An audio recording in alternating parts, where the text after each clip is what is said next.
Okay, for our last topic in sales, okay, let us look at the Recto Law, the Maceda Law, and Presidential Decree 957. Okay. And so for us, installment sales are concerned.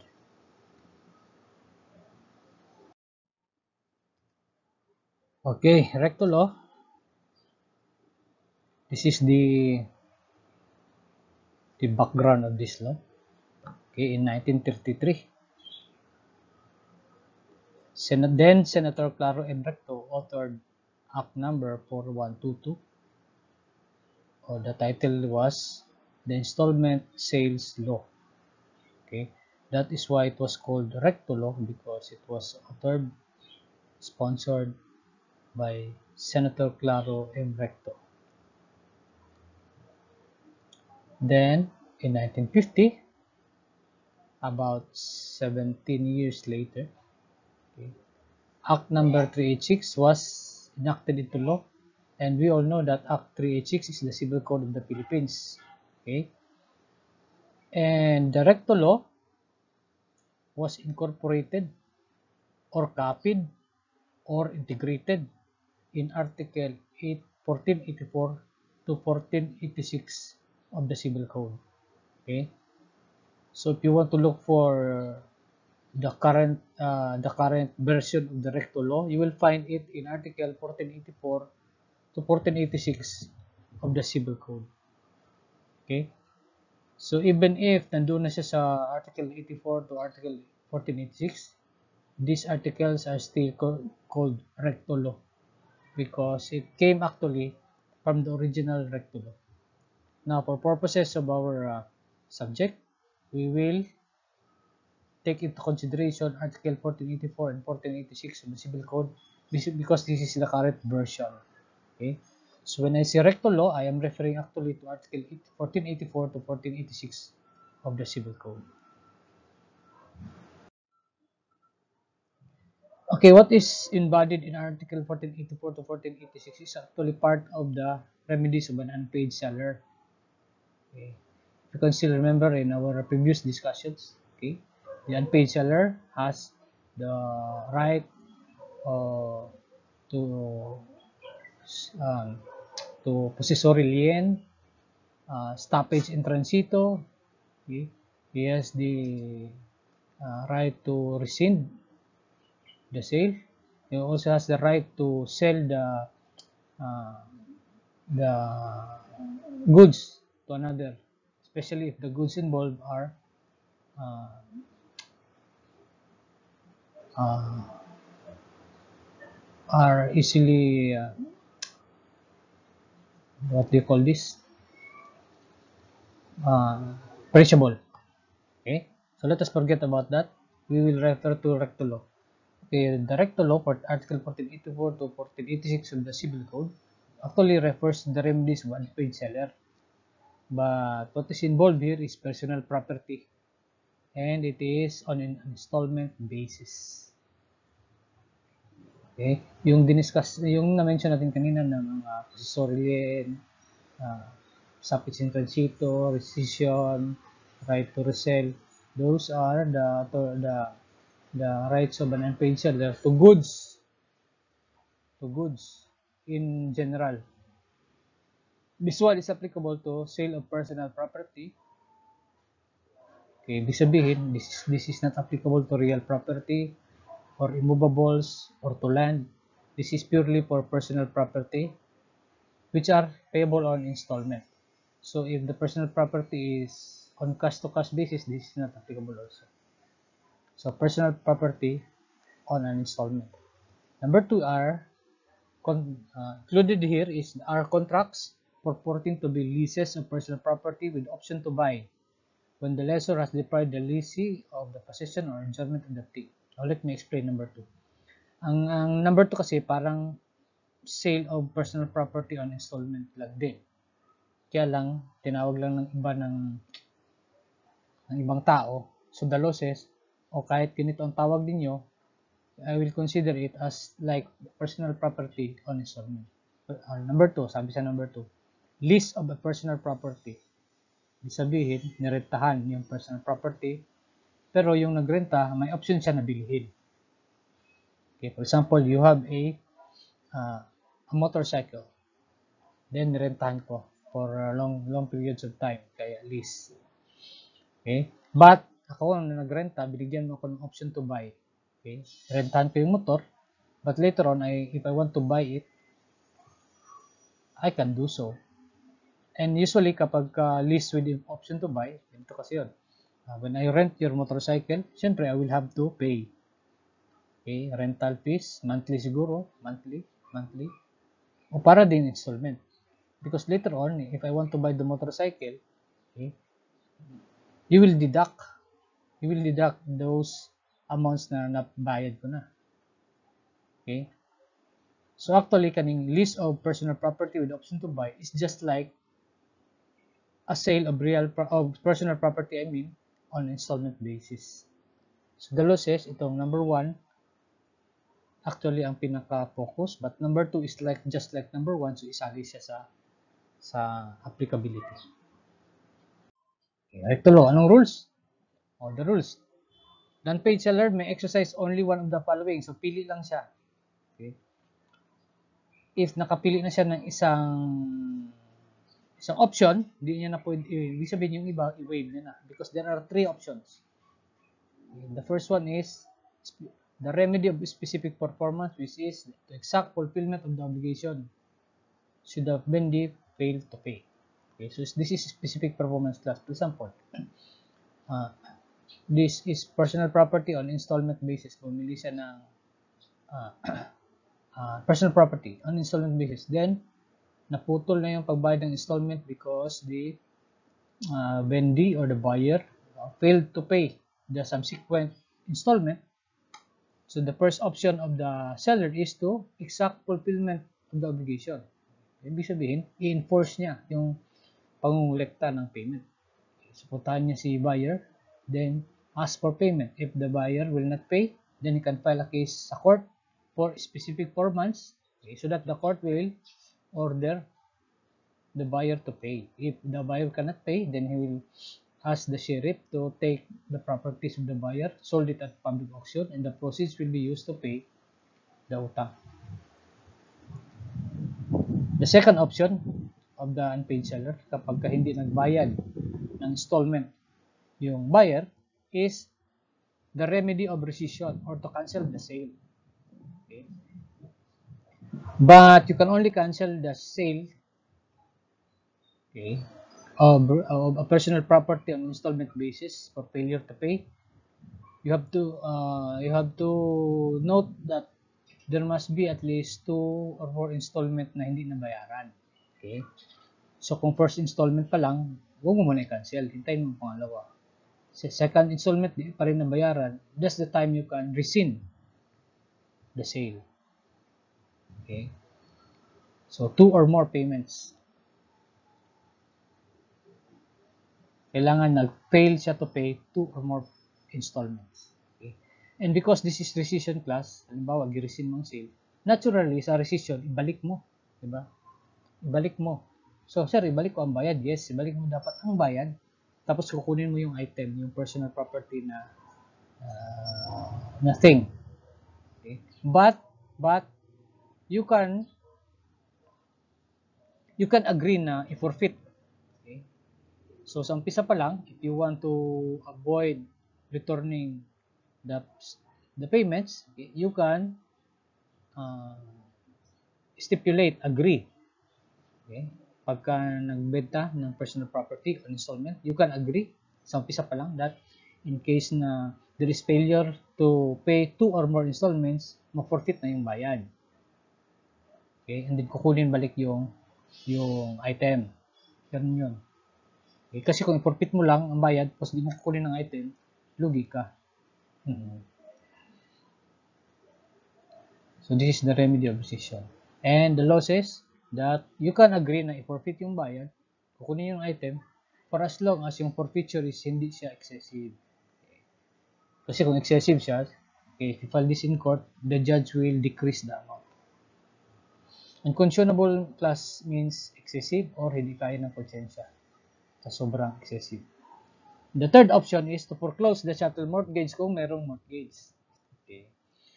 This is the the practice kasi sa actual situation class in the current times. Okay.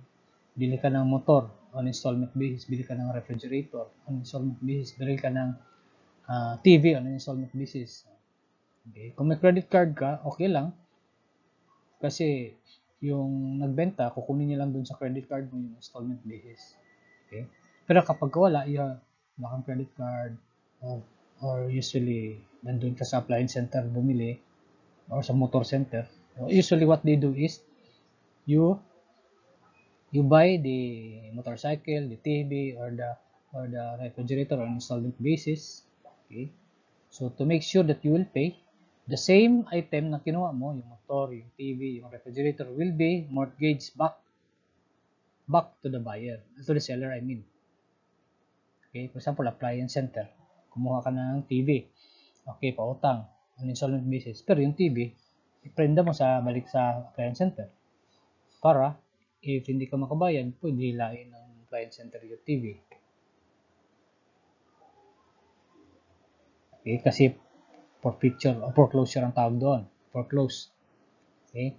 Pagka hindi ka nakabayad ng utang mo, yung naka-mortgage, yung prenda, will be foreclosed. Ibig sabihin, kukunin no mortgagor ang tawag. Mortgagee. Ng appliance center, ng motor center. And then, hindi yung magiging kanila kasi bawal yun. Dapat ibenta nila yun sa public auction. Yun ang allowed, ibenta sa public auction. Hindi yung automatic na kukunin tapos magiging kanila na. Hindi pwede. It must be, ang tawag niyan is pactum commissurium, bawal yan. The proper procedure is to sell it at public auction. Pag may bumili, yung proceeds doon sa pagbili, yun ang pambayad sa utang nung nag-default na buyer. Okay? Sir, halimbawa, nag-public auction, walang bumili. O that is the time na pwede siya kukunin yung property, yung motor, yung refrigerator, yung TV. Pag walang bumili sa public auction, that is the time na pwede na siya angkinin nung appliance center, nung motor. Okay? Ang bawal lang kasi sa pactum commissurium class is yung automatic na magiging kanila. Bawal yun. Dapat i-public auction muna. Pag walang bumili, sa kanila kukunin as pambayad sa kanila na. Okay? So this is called the remedy of foreclosure. So if the unpaid seller would like to avail of the third option, okay? So kung ano yung process doon sa public auction, kung kulang yon, hindi na siya pwede mag-collecta sa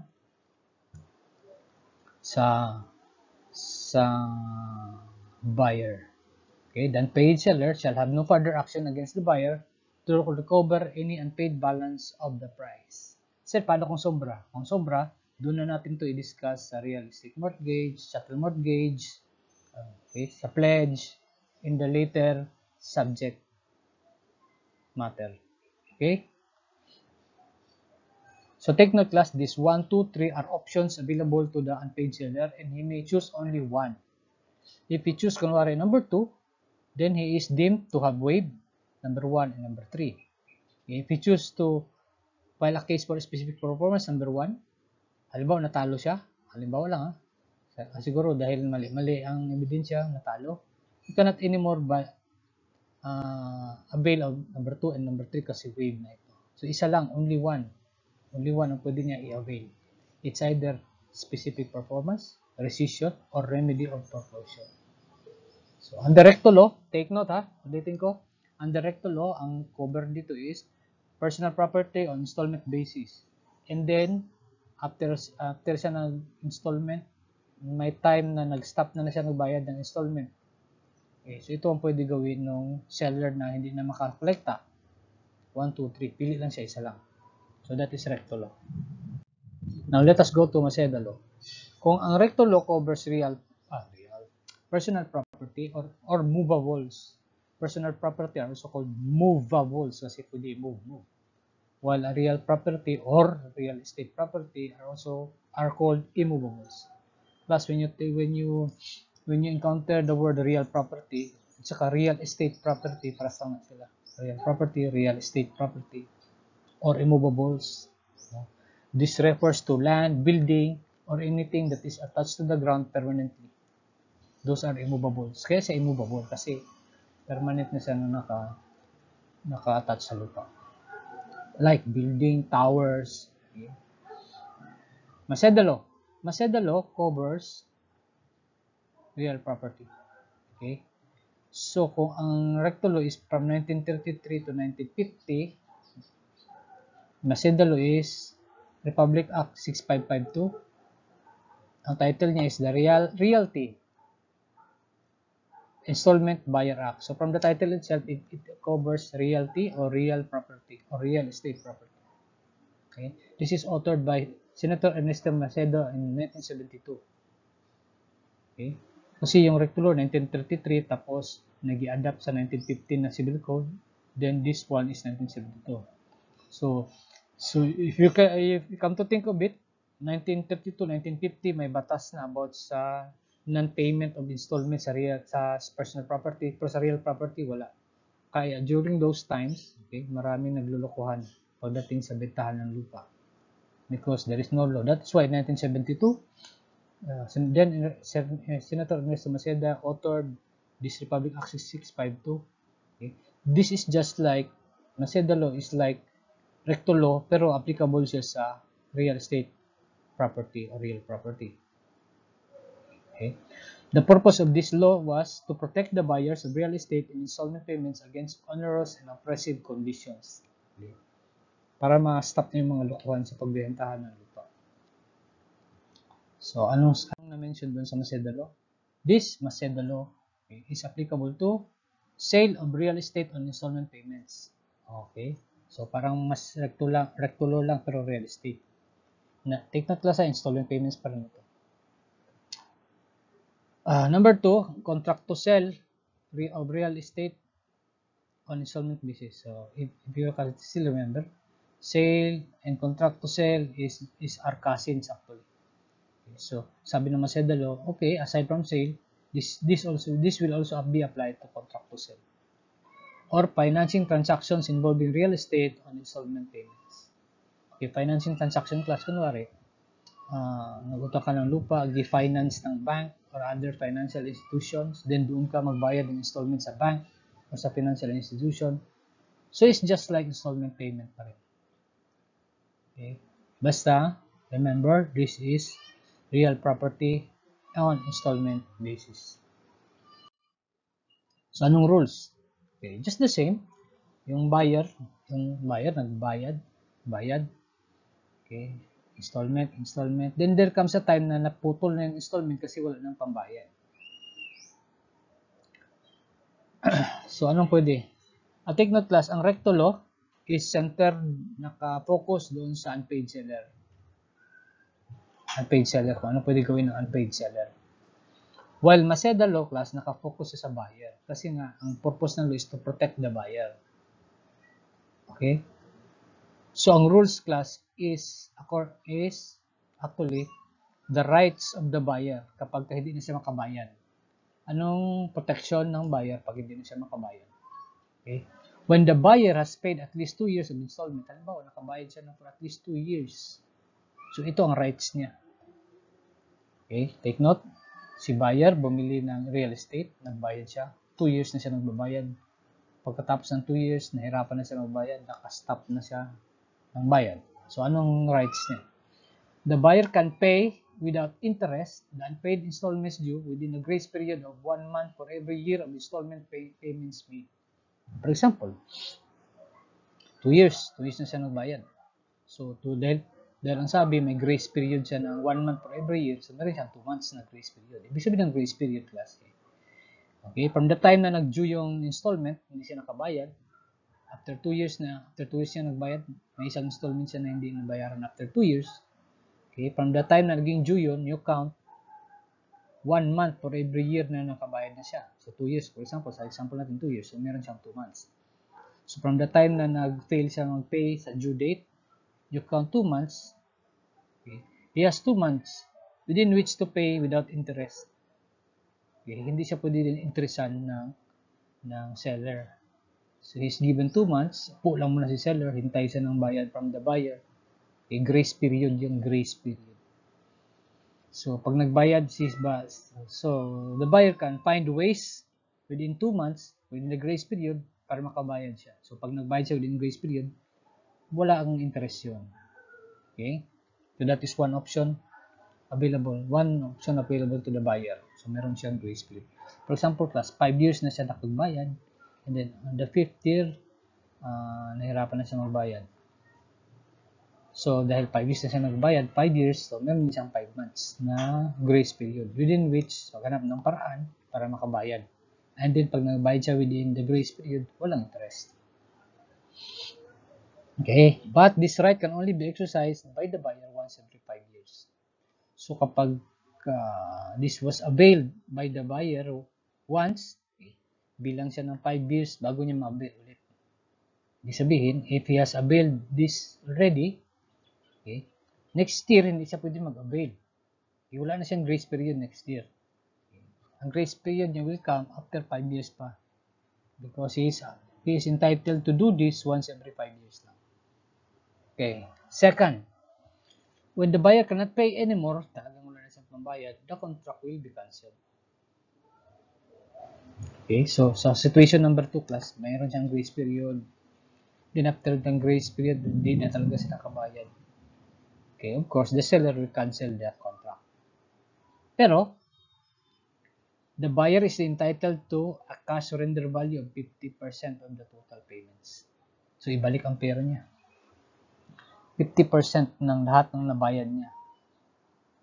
Pag mag-stop na siya bayad, 50% ng lahat ng bayad niya ibalik sa kanya. Plus, additional 5% for every year. For every year, for example, 5 years na siya na sige bayad ng 100,000. O di, 100,000 divide to 50,000. Plus 5%, 5% ng 100,000 is 5,000.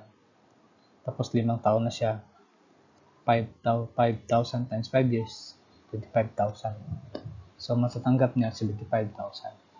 But there is a limit class that yung matatanggap niya should not be more than 90% of the total payments made. Ibig sabihin, the seller is actually entitled to retain at least 10% of the total payments. Okay, so take note of this class. Baka mangyari ito sa actual, sa inyo, or sa magiging trabaho ninyo later. Okay, so that is why this law was enacted to protect the buyer. Because previous to this law, kapag hindi ka na nagbayad, cancel na kagad ang pagbili mo ng lupa, tapos lahat ng bayad mo, forfeit na, kawawa kang masyado. So this time, ganito siya. Okay? And then, pag-compute ng total payments class, will not only compute the installment payments, but will also include yung ginatawag na mga subdivision na down payment, deposit, or options. Kasama yun sa pag-total ng lahat ng payments. And the actual cancellation of the contract will be by a notarial act. Okay? Yung cancellation will be notarized. Pero after full payment of the cash surrender value to the buyer.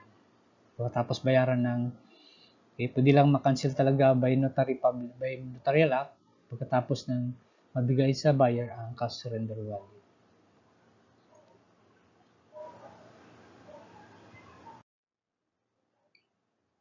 What if the buyer failed to pay pero hindi pa siya naka 2 years? Ito yung rules doon. Ang kanina is applicable only if he has paid at least 2 years installment. This time, what if he has paid less than 2 years? 1 year lang siya, 6 months lang siya nakabayad. Tapos hindi na siya nakapag-bayad ulit dahil nahirapan siya. Okay? The buyer has a grace period of 60 days from the due date within which he can pay without interest. So 60 days lang 2 months lang, fixed. 2 months lang ang kanyang grace period from the due date nung na-fail niya na bayaran. He has 60 days, maghanap ng paraan, and when he pays within that 60 days, walang interest. Grace period pa rin. When the buyer cannot pay anymore after 60 days, wala na talaga sa pambayad, of course, the contract will be cancelled. But di yun automatic na cancellation clause. By notarial act pa rin, panotaryo pa rin yung pag-cancel. Okay, a document na ipanotaryo. And then, pag na-receive na ng buyer yung nanotaryo, meron pang siyang 30 days bago talaga totally cancel yung yung uh, yung sale ng real property on interest on sorry. Ibig sabihin, during that 30 days, you can still pay, pero may interest na. So, binigyan pa rin siya ng 30 days ng batas para maghabol. Pero this time, meron ng interest. So, halimbawa, nabayaran niya na lahat, naka-cope up siya, nakabayad siya, nabayaran niya na lahat. So, upon full payment of the contract, the buyer is entitled na itatak doon sa likod ng certificate of title ng property na hindi nabayaran niya na fully paid na siya. Okay? That is proof to the whole world na yung binuhulugan niyang lupa, okay, nakatatak sa likod ng titulo na fully paid na siya doon sa nagbenta sa kanya or ng subdivision. Before cancellation, the buyer can assign his rights to another person by notary law. Okay? So assign. When you say, diba, assign plus assignment, okay, we have discussed this, that assignment is actually a sale of a right. So meron ding right ang buyer na kapag hirap na talaga siya magbayad sa lupa on installment, pwede niya ibenta yung right niya. Kasi yung lupa kasi hindi pa sa kanya. Diba? Ginabayaran niya pa on installment. So, hindi niya pwede ibenta yung lupa dahil hindi yun sa kanya. Ang pwede niya ibenta is yung right niya. Yung right niya over doon sa lupa na siyang sa kanya yun. Sa kanya naka-reserve yun. Sa kanya, yun ang hinahulugan niya. So, yung right na yun, he can assign that or he can sell that to another person. Basta, the assignment of rights or the sale of that right must be in a public document notarized. Okay? This is allowed class para yung buyer naman naka-cope up siya. Pwede niya ibenta yung right niya. Okay? Sabi niya, sige, uliin na lang, di ba? Ano naman sabi sa'yo, ulian na lang. So yung yung buyer ng right, pwede niya ibigay yung amount ng naging installment para siya na lang magtuloy ng installment. Pwede yun. Pwede yun.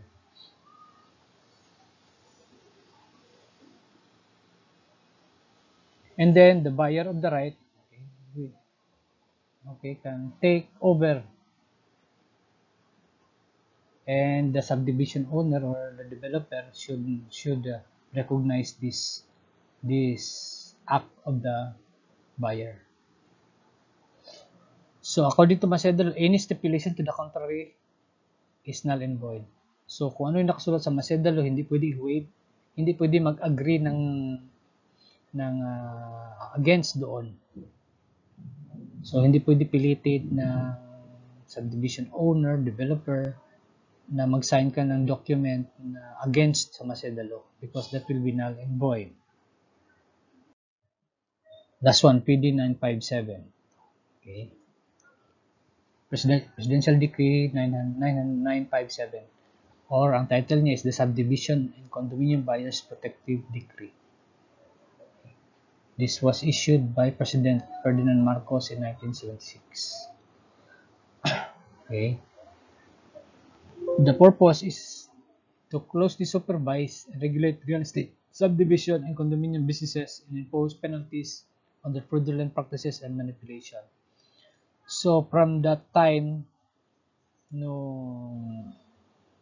Macedalo hanggang sa time ni Marcos, meron pa rin mga kalokohan sa pagbebenta ng subdivision at saka condominium.